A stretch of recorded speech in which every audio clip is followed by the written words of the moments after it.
what are we doing? We're doing backyard practice.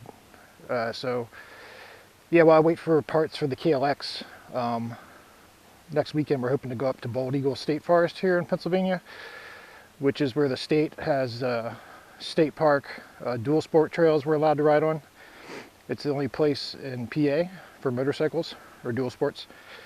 There's like a million ATV trails, but they really hate the bikes here in PA. But anyways, I put some rim locks on here, so I'm just testing that out.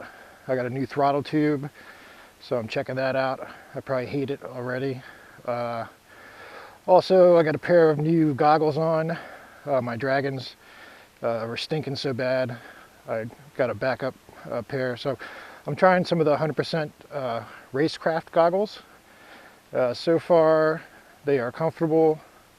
I like the nose piece better than the Dragons.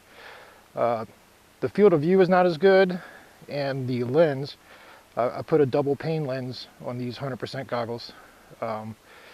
It is nowhere near as thick as the Dragons, which is going to be a little less protection. And I do not like the way you put the lenses in. It's, you know, old school with the little tabs and crap. It super annoys me. So like changing out lenses for like a dark lens for street riding or something, it's not going to happen. But anyways, I got the cones out, random here. The cones represent a tree or a rock or something you don't want to hit. Oh, and I'm also trying out, well, not really trying out, but this is a different tech vest. I usually use the Rally Max. This is, what the hell is this? I forget. I'll annotate it. I'm in retard mode. But anyways, this is a different Rally Max, different tech vest than the usual one. The Rally Max is a zipper up the front. This has a buckle on the side, and this has right where your backpack goes, no back armor. So it's a little lighter. It's like 270 degree around your body protection instead of 360 like the Rally Max. But I just want to see how hot it gets and stuff. This one's black in color, so it might soak up more heat. I've used it before, but I just want to put some more time in on it and see what I think. Anyways, I'm going to do the usual bullshit around the backyard. What the fuck's going on with that? I don't like that. Get that up here. Do I want that up there? I don't know. All right. So, you know, it's one thing to do my little backyard exercises on the KLX. The CRF, I re-geared at 1342. Just want to see it get on first. Yeah. I got Pirelli MT21s on it, and 12 psi. But this bike, it's like twice the horsepower. It's not a powerful bike, I know, but it's you know, it's twice the horsepower. It's fuel injected, so the throttle response is going to be different. Carb bikes I find to be more mellow.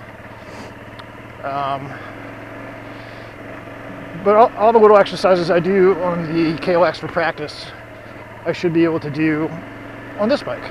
Like riding around with one hand, all that stuff. But like I said, it's 100 pounds heavier, different center of gravity. It's going to respond differently. It's not a little light flickable bike. I'm going down the hill. And so I want to put some time in on it before we go on our dual sport ride. And yes, I mowed the lawn. Oh, I'll tell you another thing about these goggles I don't like is they have posts for tear-offs, which is cool, but the posts are like right on the edge of my peripheral vision. So I'm like constantly seeing these little nubs from the posts. But other than that, they're great. They're not bad, but they're not much different than some Scott Hustle goggles I had, which were like $45 versus $75. I don't know. I don't hate them. It's probably just because they're different than my Dragons. I'm gonna bitch about them couple hours.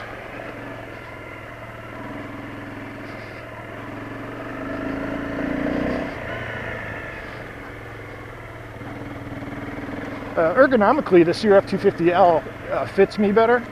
I'm 6'1". The KLX is, I won't say it's a full-size bike. It's the same size as like a CRF230F. It's got full-size tires. But I had to put 2-inch risers on it and lowered pegs. And then I put a KX450 brake pedal on it just so my feet and everything could fit right. Oh, and I moved the shifter too. This bike physically fits me better. Although, like all dual sports, I wish it wasn't as heavy.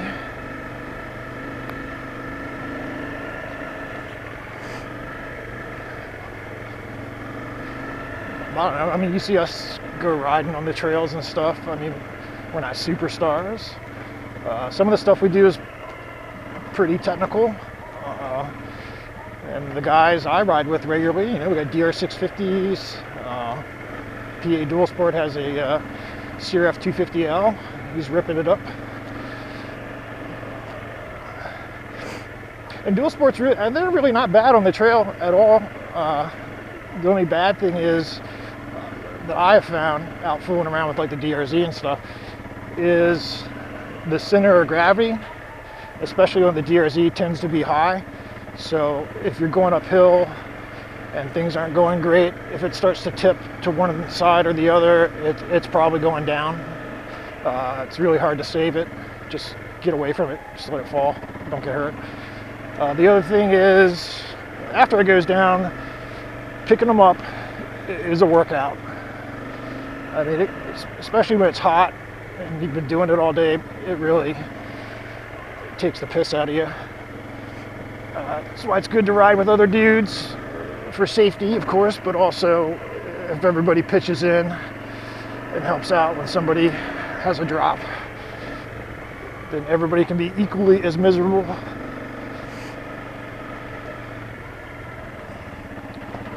It looks like I need to mow my porch.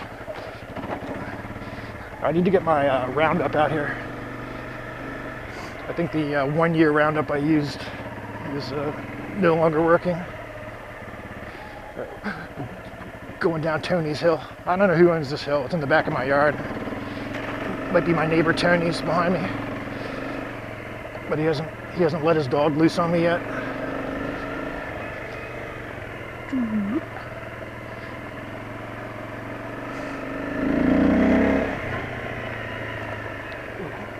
Flat track turns. Yeah, I cannot turn as tight on this. Which probably is not the bike, it's just me not having as many hours on it doing this kind of stuff.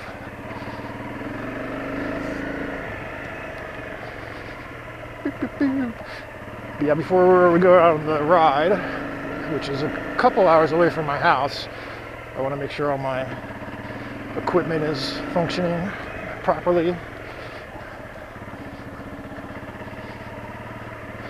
I'll tell you something right now, I don't know if I particularly care for where my bars are. I did a thing, hopefully you guys can see it. Scott's will sell you a kit so that you can mount a damper under bar here. Now their other option is like a weld-on over bar thing, and I'm not doing that because I don't want a metal post like sticking up above my bar pad or the damper itself above my bars for me to impact on. But with a little customization, they'll sell you a universal mount kit, and you got to do a few things to it to make it work for underbar here. One of which is you will have to have 2-inch ROX risers, which presents a little bit of a problem on this bike because the cable length is limited on the throttle cable. I was able to put ProTaper Suzuki bend, which is 3.62 on here. That was the max limit. And I know some other guys are using the Carmichael bend, which is a little, not quite as tall. Oh, there goes the medical helicopter. from the, I live right by the trauma center. Unfortunate, somebody's probably got hurt today. But yeah, these bars are ProTaper Evos, and I think they're called the steering damper bend. They're the exact same sweep and everything as the factory KTM Suzuki bend, but they're an inch shorter. So when you throw them on your risers, your bar is not quite as high up. But I'm not sure how I feel about them, or where I have them. I mean, technically they're mounted correct.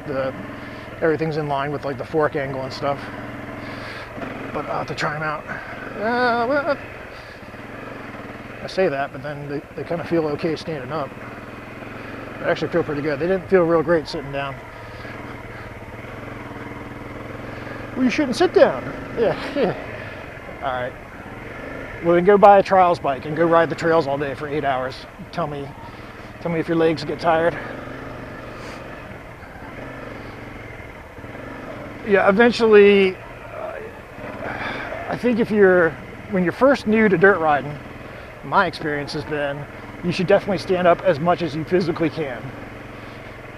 And then, over time, I don't want to say you get lazy, but you get a little lazy.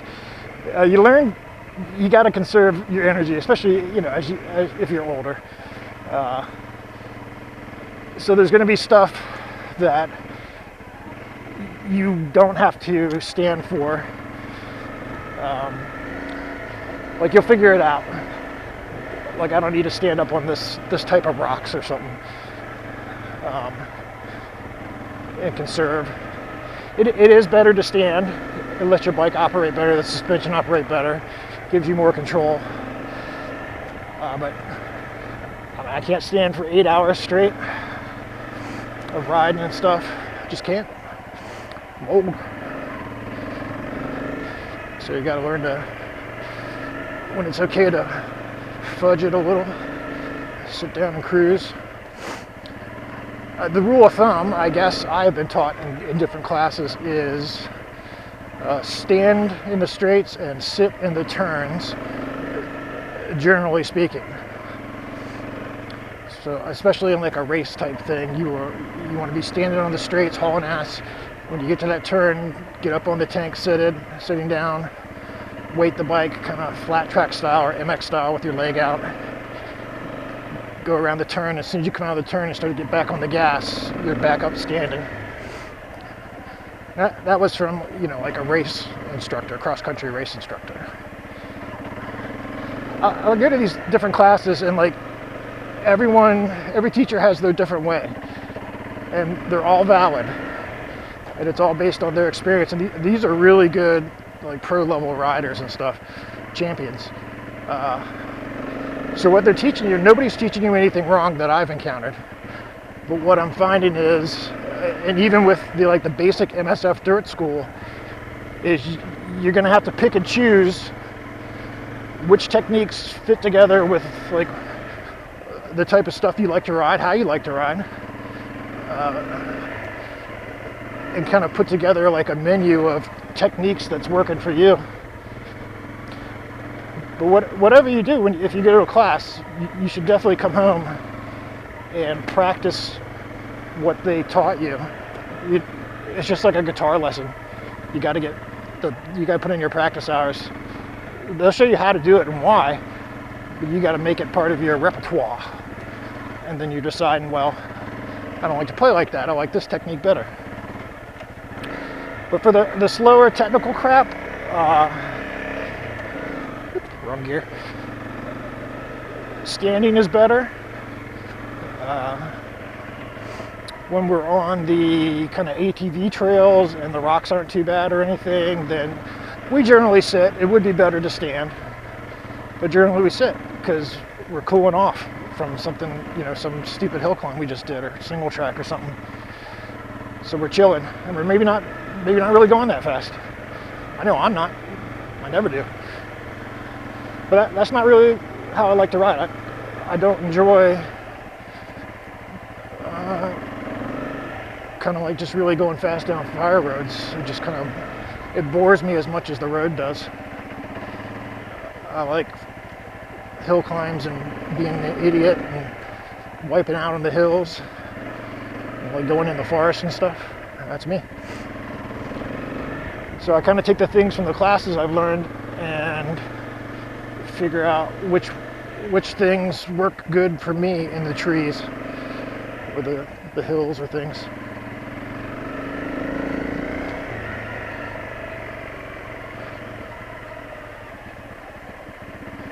Speaking of hills, cruising on Tony's backyard again. Should you sit or stand when climbing hills? Is often a topic of debate. I think you should generally stand up, and you should be in a attack position with your head and everything forward of the bars. So you're throwing weight over your front tire, especially on a more powerful bike, because you really don't want to start doing wheelies on a hill. And I will say, if you're gonna like bail out or not make it on a hill or crash, if you're standing up, it's kind of easier to get away from the bike, to just like step off of it as it goes down. Whereas if you're sitting, like whatever side it's gonna flop to, your leg and all that crap's under there, you got to make a lot more escape maneuvers to get out from under the bike and roll away, so you're not stuck under it. Which we've all been stuck under the bike one time or another, but alright, I'm just gonna go around in circles a little bit, which I think I've been doing, but it's gonna chill. So yeah, standing on hills, I generally find it better. Now, if it's really, really steep, you're gonna get to a point where like you have to sit practically. And if so, I would say sit with your weight forward, like up on the tank. It's the front part of the bike that will lift off the hill, not the rear. Going downhill, it's the opposite. I was taught in classes to stand going up or down. Going downhill, you want to shift your body weight so it's as rear to the rear of the bike as possible, but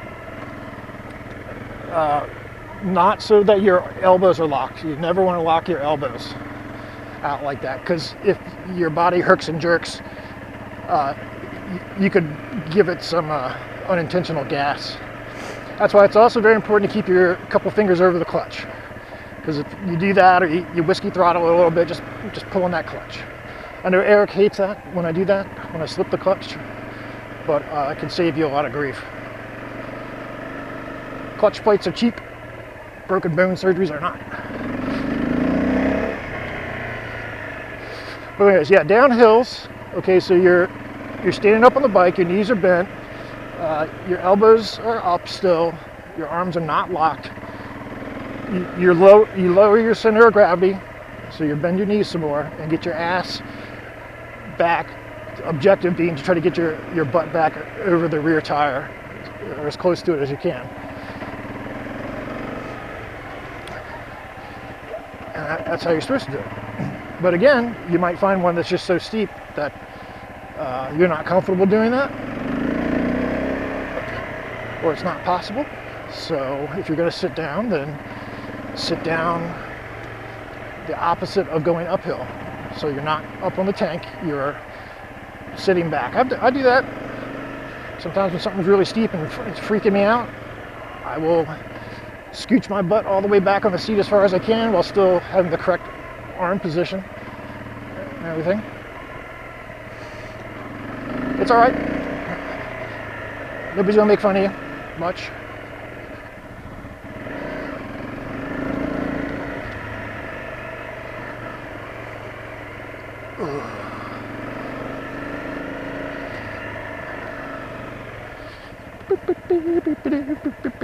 It's time for some slow races.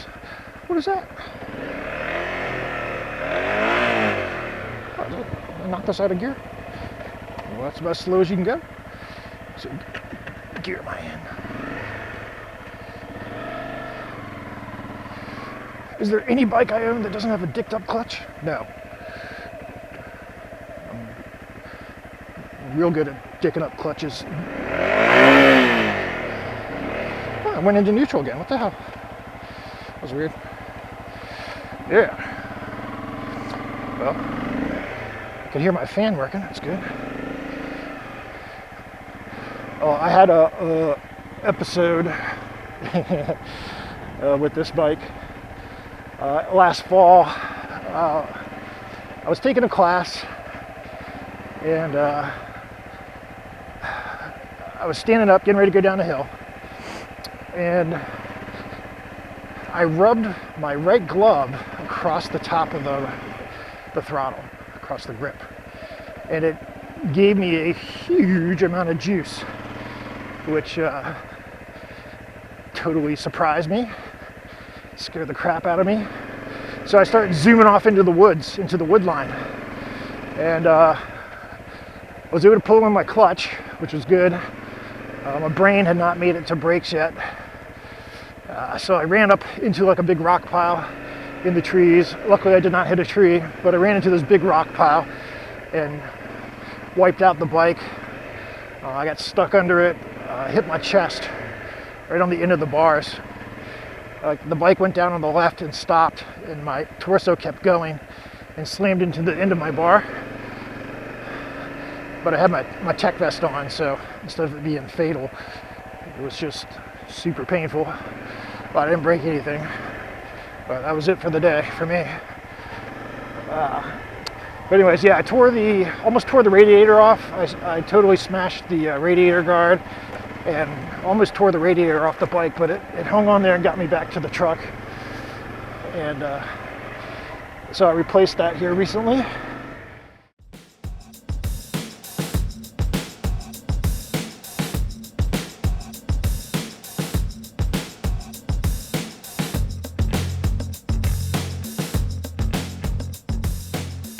So I can smash it again, hopefully not. I don't enjoy crashing, not the big ones. They're usually painful. The little crashes, like when we're on hills or just, falling over or stuff, that's usually just funny.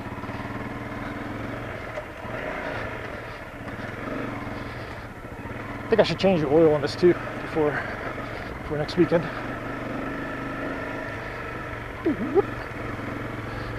And I'm kind of not really doing my cones.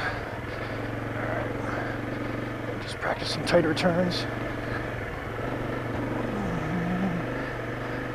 See how the back sticks with these Pirellis. They're pretty good. They're nice on the street for a tire that's almost like a full dirt knob. The back is a little slippy when leaned over here like I'm doing. Woo, I think I just ran over a cone. Oh, it's a little slippy, the back when it's on the edge, but it's not bad. You can feel it start to creep on, and then take corrective action. It's not like it just all of a sudden does it.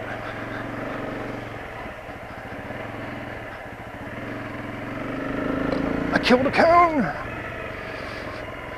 I'm a bad person.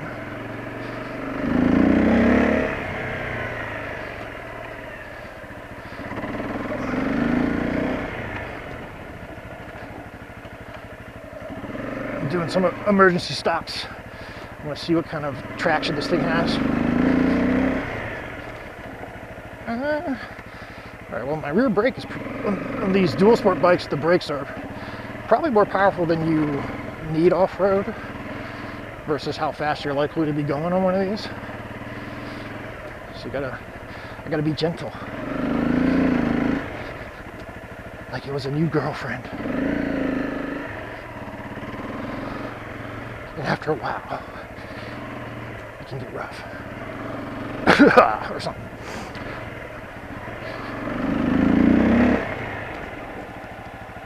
Yeah, the back's locking up and skidding. Didn't tear up my yard yet. Tearing up the yard is actually a good sign. That means you got a good knobby on. If it tears up the grass. That's pretty fun. I'm using the front and rear brake at the same time. Pretty much the same emergency stop as on the street, but I'm just not maybe applying them as fast, a little more gentle on the application of force.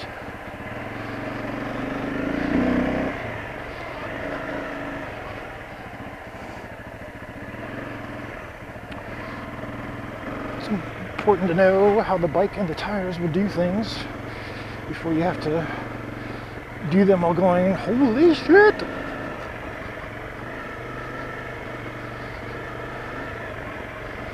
I might be able to get away with 10 PSI on the rear on this. I think I could. That's probably what I'll do.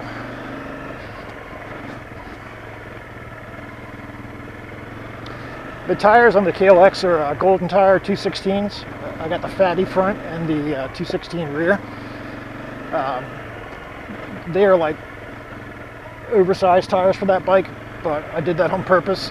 It's like it gives a little more suspension and just kind of helps you plow through the rocks without as much deflection. But there's so much rubber and such like I almost want to say a bubble around the rim. I can get away with like 6 to 8 PSI on those guys. Now if it was a heavier bike and like we were hitting big rocks harder or faster, I would definitely have to bump it up to like 10 or 12 PSI. But I'll take the traction.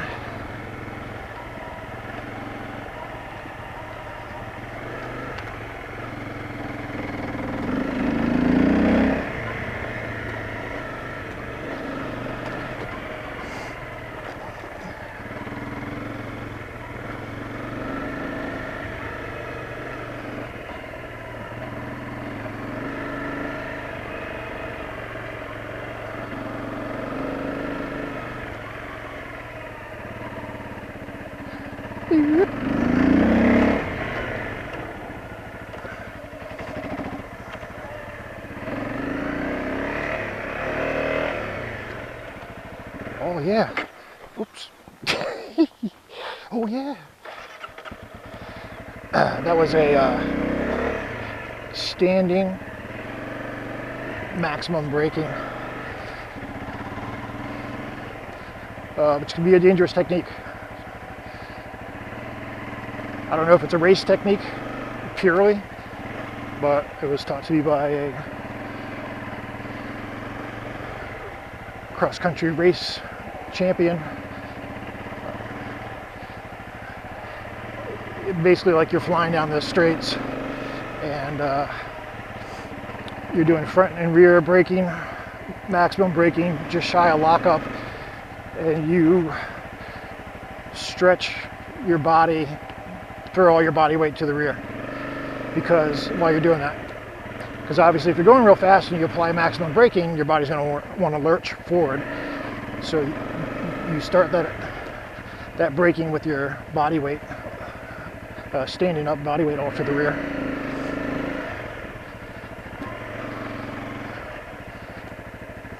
It definitely was going to give you maximum short distance braking on the dirt. But it's something to practice somewhere like here in the grass a bunch before you try to do it in the dirt. We did it tons in the class, and the first few times it's a little nerve-wracking. But you want to try to not lock up your rear tire. But it's almost like inevitable. You're going to do it until you get really good at it. But usually it'll just kind of stay on track or just shimmy a little side to side. It's not that big of a deal. As long as you don't lock up the front, then you should stay up.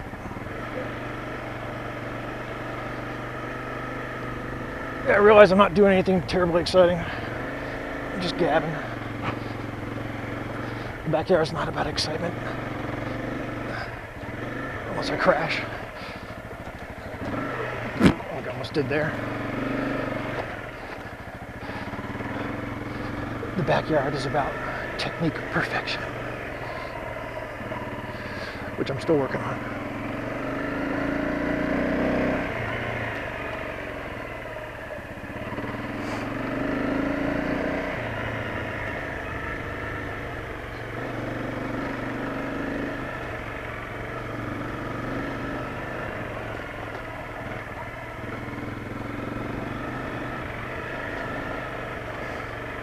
It's hot.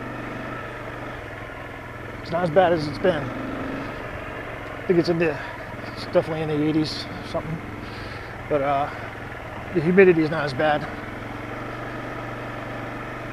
For a couple weeks there, it was really bad. Especially in the forest with all that moisture coming off the plants. Ugh. It's just like the air is so warm and muggy. It feels like you can hardly breathe it. I fucking hate that. Hate it! It's not my cup of tea.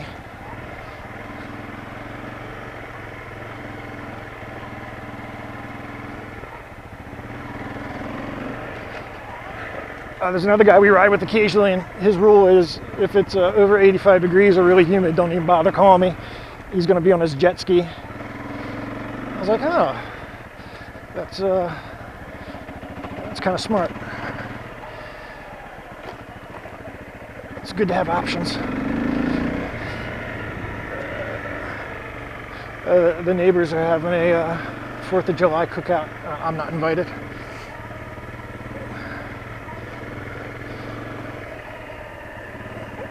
Probably because I ride motorcycles in my backyard while they're having cookouts.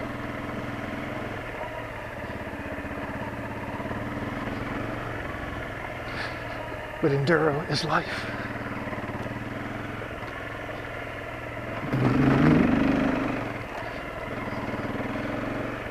All right, well, I probably bored you guys enough. All right, now I'm gonna ride around a little bit more and then take Archer for a poo. Probably go to the grocery store. It's what it's like in the suburbs, dudes. Misery. All right, hope you guys are having a good 4th, and if the 4th is not your holiday, I'll go have a beer anyways. See you later.